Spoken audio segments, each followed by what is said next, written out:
As we all know, Barack Obama is very proud of his background as a community organizer in Chicago. Tonight, Hannity's America takes a deeper look at an organization that he had and has very close ties to, a highly controversial group called Acorn.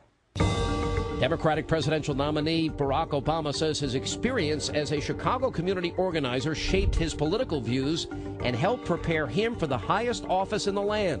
But as much as he wants to inflate the importance of his neighborhood experience, he barely mentioned one of the groups that he worked most closely with during that time, the Association of Community Organizations for Reform Now, otherwise known as Acorn. Acorn is a grassroots organization considered by some to be the largest radical group in America.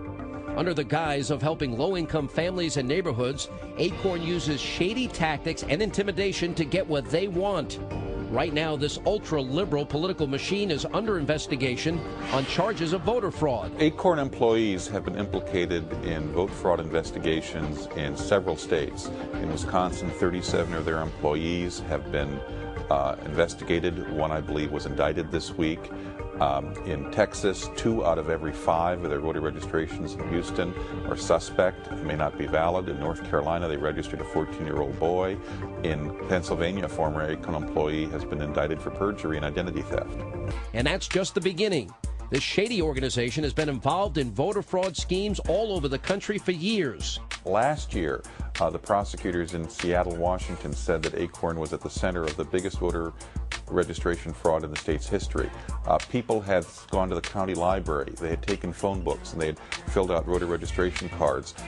Of 1,800 cards they submitted, only six were valid. But Acorn's dirty dealings go beyond just voter fraud. Back in the 1990s, they used strong-arm tactics to force banks to give high-risk loans to low-income borrowers with bad credit. Acorn uses militant tactics. They call it direct action. Sometimes Acorn will actually send people to a bank official's home. They'll scare him, they'll scare his kids. Again, all in an effort to get the banks to make these bad loans. Obama's connections to this radical group began years ago when he first became a community organizer and caught the eye of Acorn head Madeline Talbot, who asked him to train her personal staff.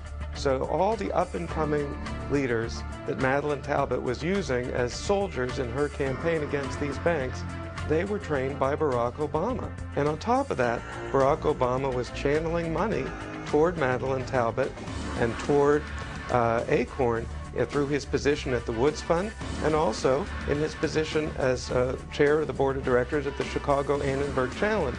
And Obama's support of Acorn went even further.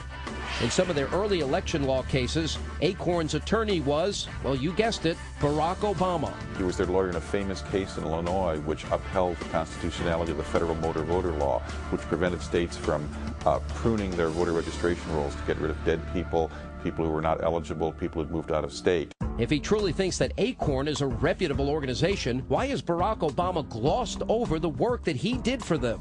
Is he trying to distance himself from the radical group's methods of persuasion? Well, Obama may not have physically participated in their obvious scare tactics, but that doesn't mean that he wasn't involved. Barack Obama helped to plan an operation where protesters would come and break into a meeting and surprise some businessmen who were sitting around a table and sort of surround them and just stand there silently.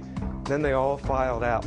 Well, they didn't do anything physical, but clearly they were intimidating this board of directors. And what did Barack Obama get out of this cozy relationship with Acorn? A lot of the Acorn organizers that he had helped to train ended up working for Obama in his first campaign and in his early campaigns as precinct organizers going to get out the vote. Now that technically it would be illegal for Barack Obama to channel nonpartisan foundation money to Acorn and then have Acorn act as an election arm of Barack Obama's campaign. The Illinois senator's connections to this radical group are still going strong. The Obama campaign recently paid more than $800,000 to the Citizen Services, Inc. Now, that's a subsidiary of Acorn for, quote, get out the vote projects. Now, up until then, Acorn has managed to fly below the radar, but their dangerous practices are coming back to haunt them and the rest of the country. The economic crisis facing the nation is due in large part to this disastrous decision by financial institutions Fannie Mae and Freddie Mac to buy up risky loans from small banks. But it's groups like Acorn that force those banks to give out those loans in the first place. Up to now, we've been looking at this whole process from the top down. We've been seeing the Wall Street connection, the Fannie Mae and Freddie Mac connection. But if you look from the ground up, that's where Acorn has been the driving force. And Barack Obama has been with them every step of the way. It seems if the Illinois senator wants voters to believe that he has the answer to the nation's economic crisis, then he needs to distance himself from the group that he once represented.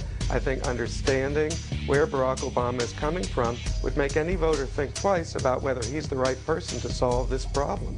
Barack Obama says he wants to transcend partisan politics. Barack Obama says that he wants to reach out and work with people on the other side of the aisle. Barack Obama says he would be a moderate president. But his alliance with Acorn belies all of those statements. His alliance with Acorn indicates that some of his closest allies are radicals who want to dramatically change the American economy and push for higher taxes and bigger government. Acorn, heirs, Jeremiah Wright, Obama's list of friends reads like a history of radicalism.